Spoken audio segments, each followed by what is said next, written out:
The morning sun cast long shadows across the rolling hills of New Haven Colony as Jake Morrison stepped out of his administrative building. The air smelled fresh and clean, carrying the scent of blooming flowers from the botanical gardens that Dr. Henry Blake had spent years cultivating. Children's laughter echoed from the school playground where the Henderson twins, Amy and Beth, chased their friends in a game of tag. Jake smiled as he watched the peaceful scene unfold before him. 10 years had passed since the first colonists arrived on Kepler 442c, and the settlement had grown from a handful of prefabricated shelters into a thriving community of 50,000 people. The red brick buildings lined neat streets where hovercars hummed quietly between destinations. Farmers tended vast fields of grain that swayed gently in the planet's mild breeze. Lisa Grant approached Jake with her usual confident stride. As chief of security, she made her daily rounds through the colony every morning, checking on the various districts and ensuring everything remained safe and orderly. Her security force consisted of only 200 officers, most of whom spent their time helping lost tourists and mediating minor disputes between neighbors. Another quiet day in paradise, Lisa said with a grin as she joined Jake on the steps of the administration building. She wore the standard blue uniform of colonial security, though she rarely needed to carry more than a basic stunner on her belt. Jake nodded and gestured toward the bustling market square, where vendors sold fresh produce and handmade crafts. Sometimes I wonder if we've made things too peaceful here. The folks back on Earth probably think we're getting soft. Soft is good, Lisa replied. Soft means families can raise their children without worrying about pirates or raiders. Soft means Dr. Blake can focus on his research instead of building weapons. Paul Rodriguez emerged from the maintenance depot, wiping grease from his hands with a worn cloth. As head engineer, he kept the colony's infrastructure running smoothly. The power grid, water treatment facilities, and communication arrays all fell under his responsibility.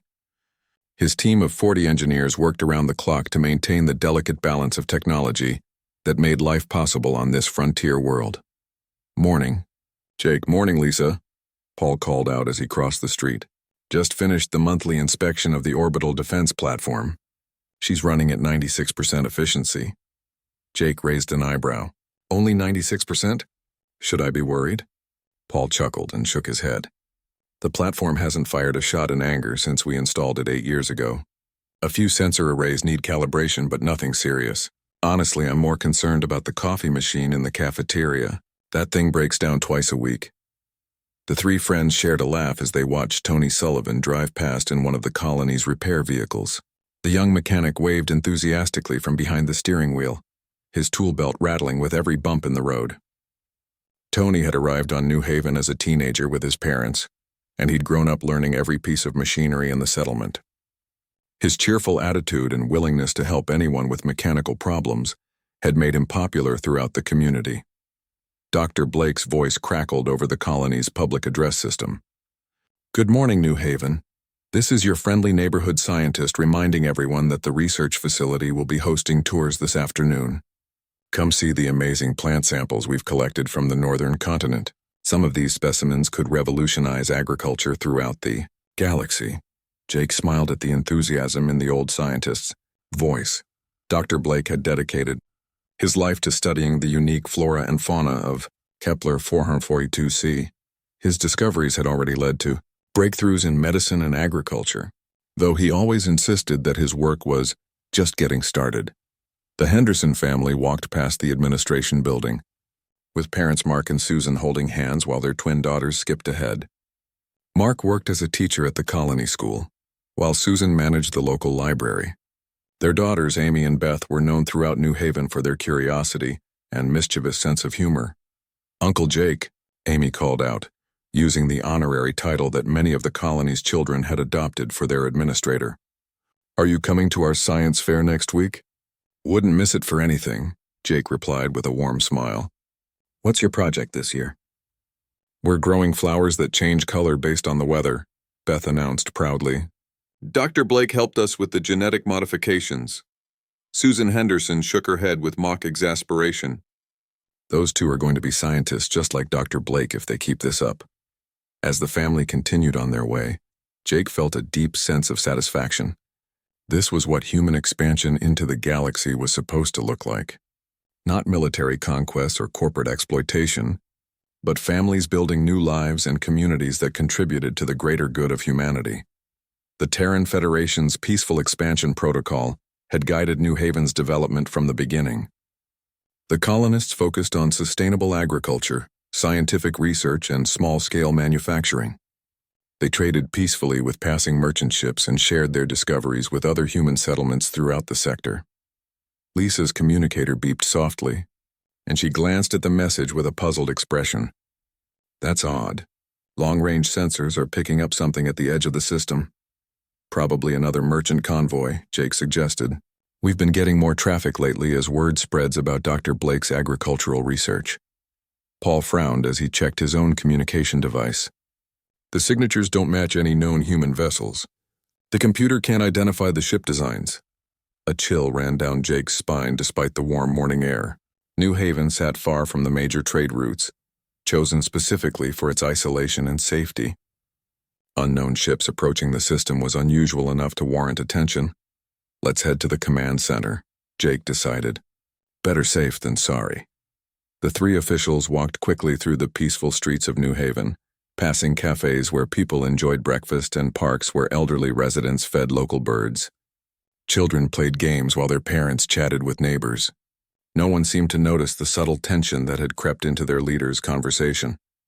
The Colonial Command Center occupied the top floor of the administration building, with large windows offering a panoramic view of the settlement.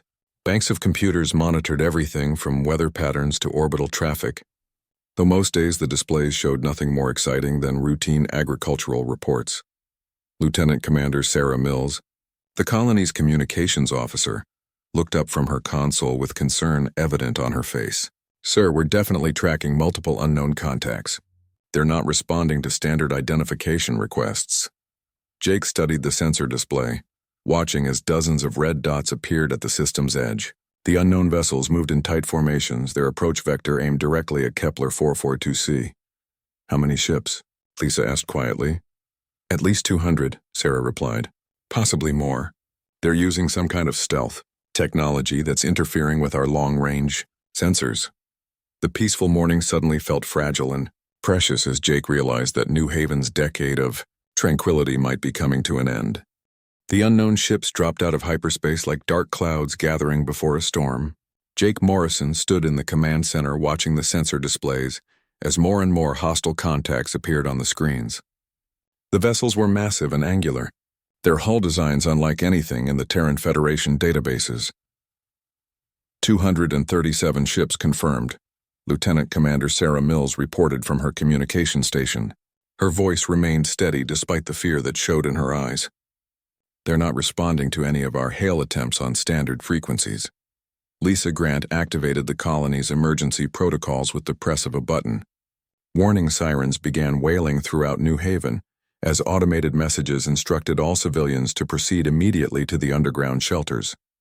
The peaceful morning sounds of children playing and merchants calling out their wares were quickly replaced by the urgent shuffle of 50,000 people seeking safety. Dr. Henry Blake refused to leave his research facility despite the evacuation orders. The elderly scientist worked frantically to upload decades of botanical research to the colony's main computers. His weathered hands moved across holographic displays as he transferred genetic sequences and cultivation data that could benefit human agriculture throughout the galaxy. Dr. Blake, you need to get to the shelters now, Tony Sullivan called out as he burst into the laboratory. The young mechanic had been helping families evacuate when he noticed the scientist was missing. Whatever you're working on can wait. This research cannot be replaced, Dr. Blake replied without looking up from his work. If something happens to New Haven, at least this knowledge will survive to help other colonies. Paul Rodriguez coordinated the technical response from the engineering section. His team worked to boost power to the communication arrays, while preparing the colony's single orbital defense platform for possible combat. The platform had been designed more as a deterrent than an actual weapon, armed with basic particle cannons that seemed pathetically small compared to the massive alien fleet. The Henderson family huddled together in Shelter 7, along with 300 other colonists. Mark Henderson held his twin daughters Amy and Beth close, while Susan tried to comfort the other frightened children around them. The underground bunkers had been built to protect against natural disasters and the occasional pirate raid, but no one had imagined they would face a fleet of this size. "Are the bad ships going to hurt us, Daddy?" Amy whispered as she pressed against her father's chest. "The security people will protect us," Mark replied, though his voice carried doubt that his young daughters did not notice. The alien fleet moved with military precision as it approached New Haven's orbital space. The lead ships were enormous dreadnoughts bristling with weapon emplacements and armored plating. Smaller cruisers and destroyers formed protective screens around massive troop transports that could only mean one thing. This was not a raiding party looking for quick plunder. This was an invasion force. Fleet Commander Vexthul stood on the bridge of his flagship, the Destroyer of Worlds. The insectoid alien's forearms manipulated holographic displays showing the human colony below. His compound eyes reflected no emotion as he studied the tactical information provided by his subordinates. "The human settlement appears to be lightly defended," reported Sub-Commander Krytok from the sensor station. "One orbital platform with minimal weaponry. No military vessels detected in the system." "As expected," Vexthul replied in the clicking language of the Zektar Dominion. "These humans expand like a virus, but they lack the wisdom to properly defend their new territories. Begin the assault. Show them the price of trespassing in space that rightfully belongs to the Dominion." The first alien shots came without warning or demands for surrender. Massive plasma beams lanced down from the orbiting dreadnoughts, striking New Haven's defense platform with devastating force. The small station disappeared in a ball of superheated gas and twisted metal, its destruction visible even from the planet's surface. Jake Morrison watched in horror as the platform that Paul Rodriguez had maintained for 8 years vanished in seconds. "Get me a connection to the Terran Federation Emergency Network," he ordered Sarah. "Mills, we need to send a distress signal while we still can." The orbital bombardment began as alien warships targeted key infrastructure throughout the colony. The spaceport erupted in flames as kinetic projectiles traveling at tremendous speeds turned landing pads and fuel storage tanks into craters of molten rock. The main power plant suffered a direct hit that plunged entire districts into darkness. Paul Rodriguez and his engineering team worked desperately to keep the communication array operational as explosions rocked the ground around them. "I need 5 more minutes to boost the signal strength," he shouted over the sound of falling debris. "If we can punch through their jamming, maybe someone will hear our call for help." Lisa Grant rallied her security forces for a ground defense that everyone knew was hopeless. Her 200 officers carried weapons designed for crowd control and basic law enforcement, not military combat against an invasion force. Still, they took positions throughout the colony and prepared to make the aliens pay for every meter of New Haven soil. The first alien dropships descended through the smoke-filled sky like metallic locusts. Each massive transport disgorged hundreds of Zektar warriors in powered armor that gleamed with an oily sheen. The insectoid soldiers moved with insect-like coordination, their plasma rifles cutting through human defensive positions with terrifying efficiency. Tony Sullivan helped the last group of stragglers reach Shelter 4 when the first alien troops landed near the market square.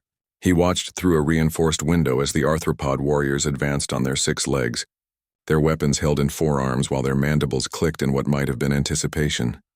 "Stay down and stay quiet," Tony whispered to the frightened colonists around him. "Maybe they'll pass us by." The Zektar ground forces showed no interest in taking prisoners or negotiating surrender.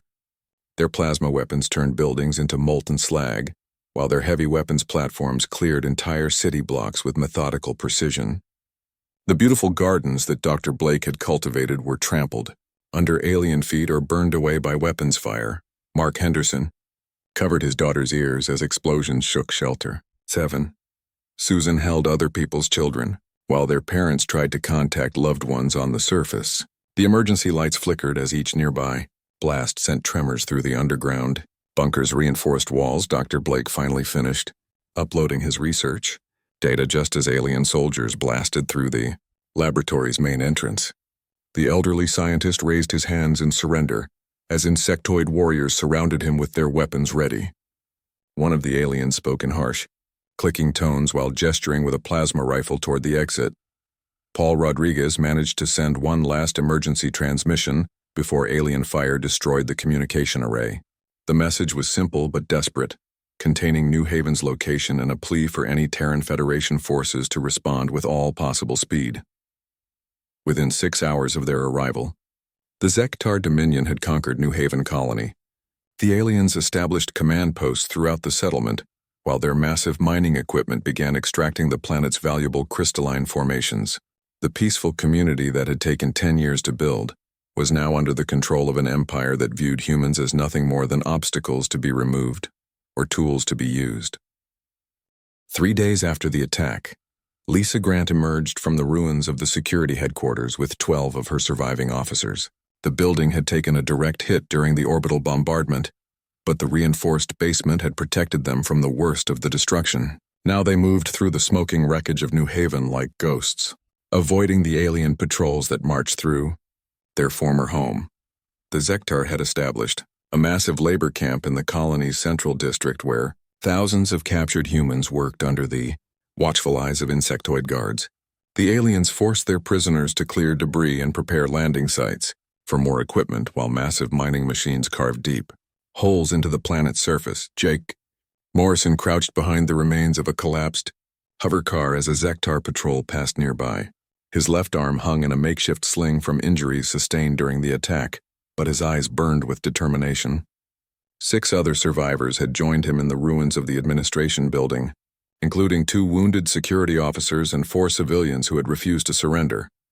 The aliens are harvesting the crystalline formations in the northern mountains, Jake whispered to his companions. Whatever those crystals do, the Zektar want them badly enough to risk a war with the Federation. Dr. Henry Blake worked frantically in his hidden underground laboratory beneath the botanical gardens. The elderly scientist had escaped capture by hiding in a sub-basement that the aliens had not discovered during their initial sweep. His laboratory still had power from an independent fuel cell, and he used every moment to study samples of Zektar technology that had been scattered by the fighting. Fascinating, Dr. Blake muttered as he examined a fragment of alien armor under his microscope. Their metallurgy is advanced, but they rely heavily on biological components. These weapon systems actually grow rather than being manufactured in the traditional sense. Tony Sullivan had become a ghost in the ruins of his former home. The young mechanic used his knowledge of the colony's maintenance tunnels to move unseen through areas controlled by the aliens. He carried a small toolkit and a salvaged communication device that allowed him to contact other survivor groups scattered throughout the settlement.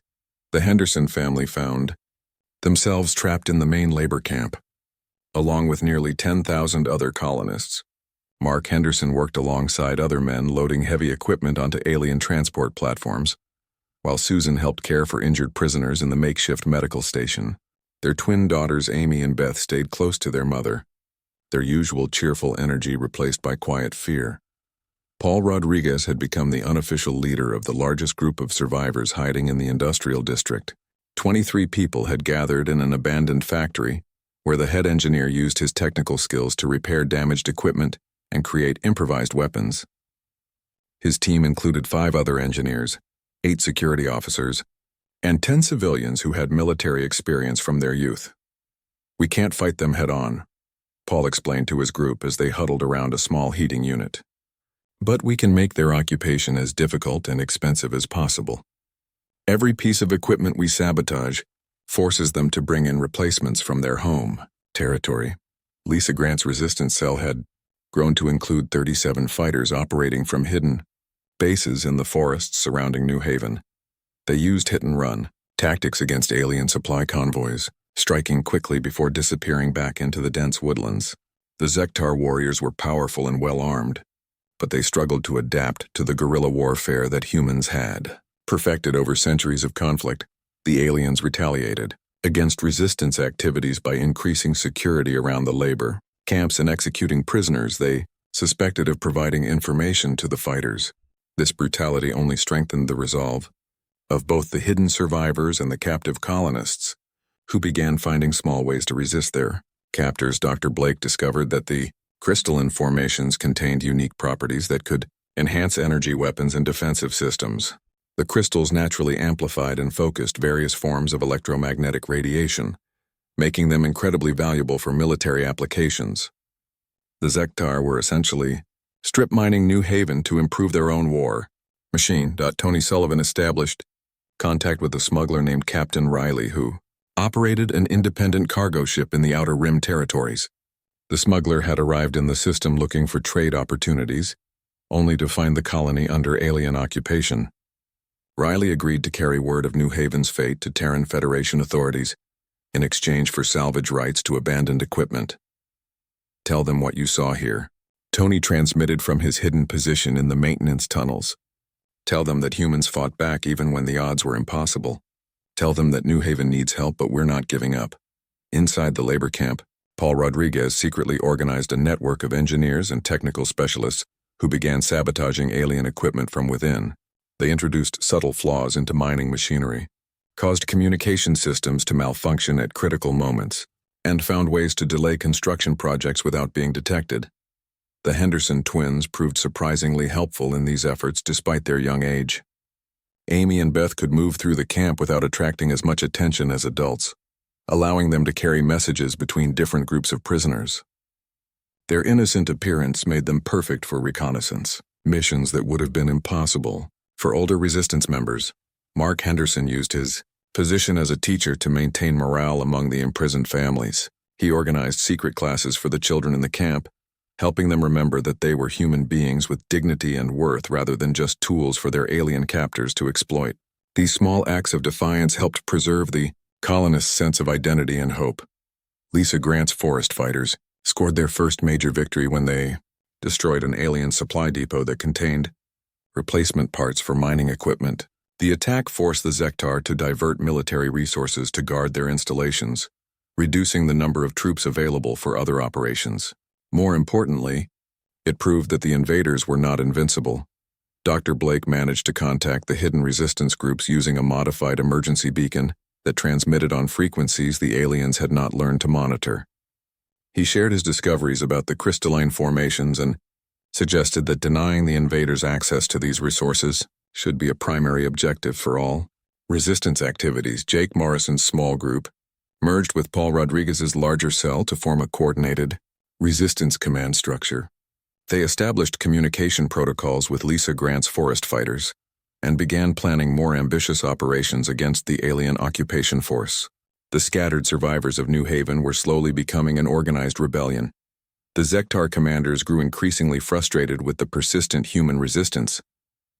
Fleet Commander Vexthul had expected the colony to submit completely after their show of overwhelming force. But instead, the humans continued to fight back with stubborn determination that defied all logical analysis. As the first week of occupation ended, the aliens controlled New Haven's major facilities and held thousands of prisoners, but they faced constant harassment from an enemy that refused to accept defeat. The colonists had lost their peaceful home, but they had not lost their will to resist. Every day brought new acts of sabotage, small rescues of captured civilians, and proof that the human spirit could not be broken by force alone. Captain Riley's cargo ship dropped out of hyperspace near the bustling trade station of Proxima Hub, its hull scarred from the desperate escape from New Haven. The smuggler immediately sought out the nearest Terran Federation communication relay and transmitted the horrific news of the colony's destruction. Within hours, the emergency message had traveled through military channels to reach Earth. Itself at Admiral Catherine Walsh received the urgent briefing in her office aboard the Orbital Command station above Luna. The veteran naval officer had spent 30 years defending human space from pirates and hostile aliens, but the scale of the New Haven attack represented something entirely new. Her weathered face showed no emotion as she studied the tactical reports, but her hands clenched into fists as she read about civilians being forced into labor camps. "How many ships can we deploy immediately?" Admiral Walsh asked her Chief of Staff, Commander David Brooks. "The 4th Fleet is currently on patrol in the outer sectors," Brooks replied while checking his datapad. 12 heavy cruisers, 36 destroyers, 4 assault carriers, and support vessels. We could have them ready to move within 48 hours. "Do it," Admiral Walsh ordered, "and send word to Colonel Rick Turner's Marines. They're going to have a chance to show these aliens what happens when they attack human civilians." The TFS Vengeance served as the flagship of Admiral Walsh's response fleet. The massive heavy cruiser carried enough firepower to level a small moon, But it was the crew's determination rather than their weapons that made the ship truly dangerous. Every sailor and officer aboard had volunteered for the mission after hearing about New Haven's fate. Captain Alex Chen commanded the destroyer TFS Lightning, one of the fastest ships in the fleet. His vessel would serve as the advance scout for the rescue operation, gathering intelligence on enemy positions and strengths before the main force arrived. Chen had grown up on a frontier colony much like New Haven, and the thought of families suffering under alien occupation filled him with cold fury. Lieutenant Commander Nina Foster ran the tactical systems aboard the Lightning with deadly precision. The young officer had graduated at the top of her class from the Naval Academy, and she spent every waking moment studying Zektar ship designs and weapon capabilities. Her analysis would be crucial for the fleet's battle plans. Chief Petty Officer Sam Parker kept the Lightning's engines running at peak efficiency, despite the demanding schedule. The veteran engineer had served aboard destroyers for 15 years, and he knew exactly how to squeeze every bit of performance from the ship's fusion reactors and hyperspace drives. Colonel Rick Turner's 15th Marine Expeditionary Force trained constantly during the long journey to New Haven. The Marines practiced urban combat scenarios and prisoner rescue operations while their officers studied every piece of information about Zektar ground forces. Turner himself had fought in 3 major conflicts, but he had never faced an enemy that targeted civilians so deliberately. The fleet's journey through hyperspace took 18 days at maximum velocity. During that time, intelligence services throughout human space worked frantically to gather information about the Zektar Dominion. The insectoid aliens had expanded aggressively through several star systems, but they had never directly challenged the Terran Federation until now. Major Lisa Carter commanded the Marine Air Support Squadron that would provide close air support during the ground assault. Her pilots flew the latest generation of atmospheric fighters designed specifically for supporting troops in hostile environments. Each pilot had sworn a personal oath to make the aliens pay for what they had done to New Haven. Captain Chen's destroyer dropped out of hyperspace at the edge of the Kepler 442 system, 3 days ahead of the main fleet. The Lightning used its advanced sensors to survey the alien occupation force while remaining hidden behind the system's outer asteroid belt. What they found made even the experienced crew members shake their heads in amazement. 412 enemy vessels confirmed, Lieutenant Commander Foster reported from her tactical station. They've brought in massive reinforcements since the initial attack. This isn't just an occupation force anymore. They're building a permanent military base. The aliens had constructed enormous mining platforms that stripped away entire mountainsides to reach the valuable crystal formations. Huge transport ships carried refined materials to processing facilities in orbit, while armed escorts protected the valuable cargo. The Zektar had clearly invested enormous resources in holding New Haven. Chief Parker monitored the Lightning's stealth systems as the destroyer moved carefully through the outer system. They're using some kind of quantum scanning technology, he reported to Captain Chen. Our stealth systems are holding, but they're more advanced than intelligence estimated. Admiral Walsh's main fleet arrived exactly on schedule, emerging from hyperspace in a battle formation that had been perfected through decades of military evolution. The Terran warships spread out across multiple orbital planes, their weapons charged and their crews ready for the fight of their lives. The TFS Vengeance led the charge with its sister ships forming a wall of steel and fire that represented the full might of human military power. Each heavy cruiser carried enough Marines to liberate a small city. While their weapons could reduce enemy installations to radioactive, Crater's Colonel Turner reviewed the final assault plans with his company commanders as the fleet moved toward New Haven. Intelligence gathered by the Lightning had identified key enemy positions and revealed the locations of several prisoner camps. The Marines would need to coordinate their attacks precisely to avoid civilian casualties while overwhelming the alien defenders. Remember, our people are down there, Turner addressed his officers. Some of them have been fighting back for 3 weeks with nothing but improvised weapons and pure determination. We owe it to them to finish this job properly. The destroyer squadron spread out to flank the alien fleet, while the assault carriers prepared to launch their fighter wings. Captain Chen's Lightning took point position, ready to engage the enemy scouts and communication relays that protected the main Zektar formation. Admiral Walsh stood on the bridge of the Vengeance as her fleet approached the enemy positions. The tactical displays showed hundreds of alien ships arranged in defensive formations around New Haven, but she felt no doubt about the outcome of the coming battle. The Zektar had made a fatal mistake when they chose to attack human civilians. "All ships, this is Admiral Walsh," she announced over the fleet communication network. "Today we show the galaxy that humanity protects its own. No matter how far from Earth our people travel, no matter how isolated their colonies might be, they are never alone. When someone threatens our families, they face all of us." The response fleet dropped out of hyperspace in perfect formation, their weapons already charging as they prepared to deliver justice to the aliens who had dared to assault a human colony. The battle for New Haven was about to begin, and the Zektar Dominion was about to learn why attacking human civilians was the worst mistake they could possibly make. The first missiles left their launch tubes as Admiral Walsh's fleet closed distance with the Zektar occupation force. Hundreds of nuclear-tipped warheads streaked across space like falling stars, their fusion drives burning bright against the darkness.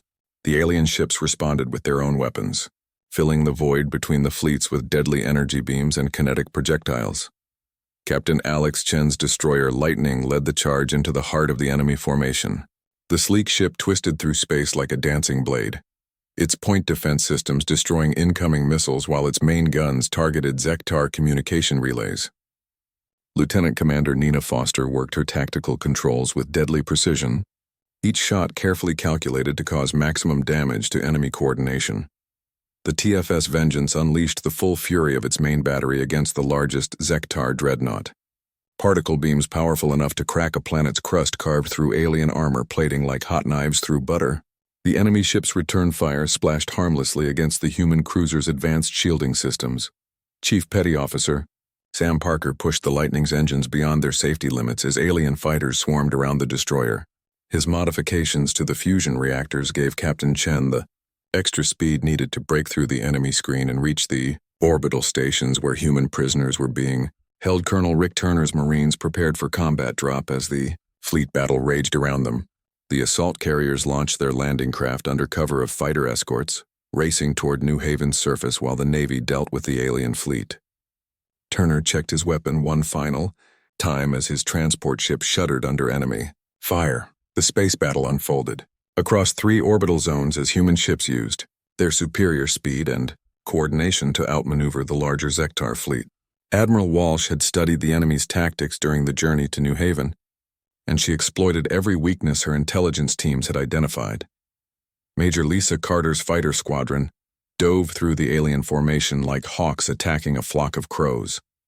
Her pilots targeted enemy command ships and weapons platforms with surgical precision, their missiles guided by targeting data from the fleet's advanced sensor arrays. Each successful strike weakened the Zektar's ability to coordinate their massive fleet. Down on New Haven's surface, the resistance fighters received an encrypted message from the approaching fleet. Lisa Grant gathered her forest-based fighters, while Jake Morrison coordinated with Paul Rodriguez's industrial sabotage teams. The moment they had waited for during 3 weeks of occupation had finally arrived. Dr. Henry Blake emerged from his hidden laboratory carrying crucial intelligence about the alien mining operations. The elderly scientist had discovered that the crystal extraction process was vulnerable to electromagnetic interference, and he transmitted this information to the incoming Marine assault force. Tony Sullivan used the colony's maintenance tunnels to reach the main labor camp, where the Henderson family and thousands of other prisoners awaited rescue. His small toolkit contained improvised explosive devices that could disable the camp's security systems when the Marines arrived. The first human landing craft touched down in the forests outside New Haven as Colonel Turner's Marines began their assault.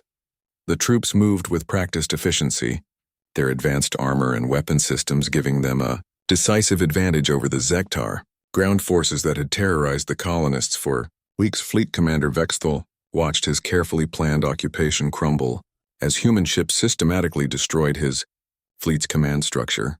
The insectoid alien had expected an easy victory over what he assumed would be a lightly defended human settlement, but instead he faced the full military might of an advanced spacefaring civilization.